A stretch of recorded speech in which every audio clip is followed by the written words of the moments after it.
My appearance before Congress helped take down a president. Will the same thing happen to Trump?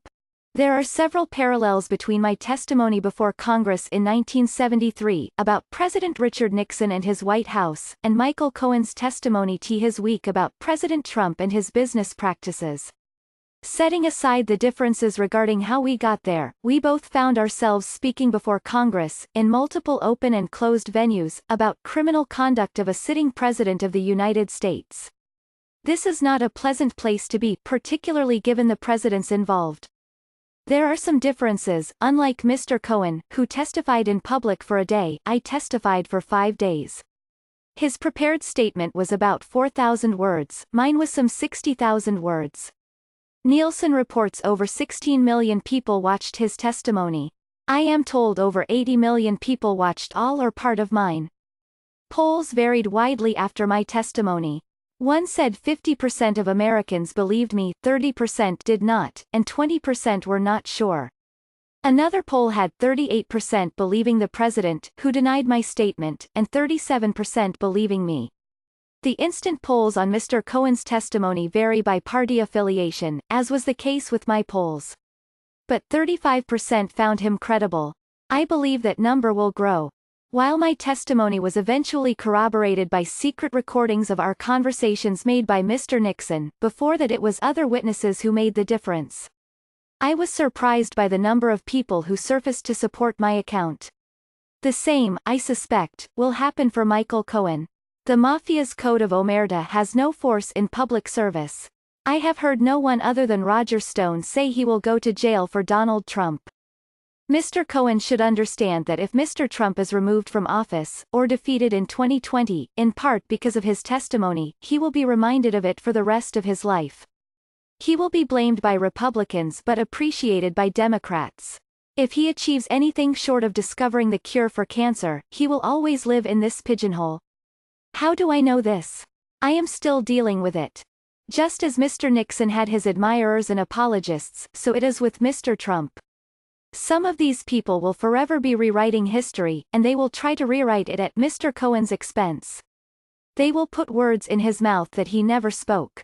They will place him at events at which he wasn't present and locations where he has never been. Some have tried rewriting my life, and they will rewrite his, too. I am thinking of people like Mr. Stone, the longtime Trump associate who worked on the 1972 Nixon campaign and so admires the former president that he has a tattoo of the man's likeness between his shoulder blades. Mr. Stone, whom I never met while at the White House, has been indicted as part of the inquiry by the special counsel, Robert Mueller, on charges of lying to Congress about his efforts to contact WikiLeaks during the 2016 presidential campaign. He prides himself as a political dirty trickster, and he has never met a conspiracy theory he did not believe. Mr. Cohen can be sure that Mr. Stone will promote new conspiracy theories to defend Mr. Trump and himself, even if it means rewriting history. Presidential scandals tend to attract a remarkable number of dishonest historians. There is one overarching similarity that Mr. Cohen and I share. He came to understand and reject Mr. Trump as I did Mr. Nixon. Mr. Nixon first called on me regarding Watergate some 8 months after the arrests of his re-election committee operatives at the Watergate. We had 37 conversations, and when I felt I had his confidence, I tried but failed to get him to end the cover-up. The day I told Mr. Nixon there was a cancer on his presidency was the day I met the real Nixon. I knew I had to break rank. Mr. Cohen has likewise come to see Mr. Trump for his true nature. At the very end of his testimony before the House Oversight Committee, he sought permission to read a closing statement. He thanked the members, and again accepted responsibility for his bad behavior.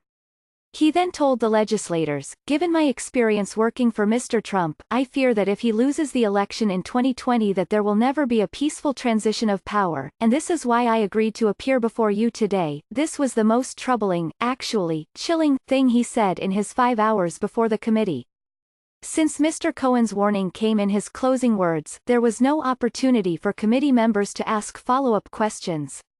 So I double-checked with his lawyer, Lanny Davis, if I had understood Mr. Cohen's testimony correctly.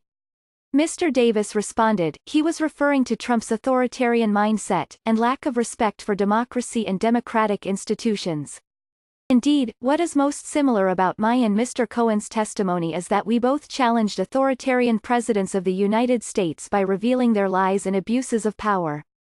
Mr. Trump is the first authoritarian president since Mr. Nixon, and neither he nor his supporters will play fair. Mr. Cohen will be dealing with these people the rest of his life. In fact, all Americans are affected by the growing authoritarianism that made Mr. Trump president. These people who facilitated his rise will remain long after Mr. Trump is gone. We need to pay more attention. John W. Dean, who served as White House counsel under Richard Nixon, is the author of Conservatives Without Conscience, which he is revising to discuss Donald Trump and his followers in collaboration with Bob Altemeyer, a retired professor of psychology at the University of Manitoba, a leading expert on authoritarianism.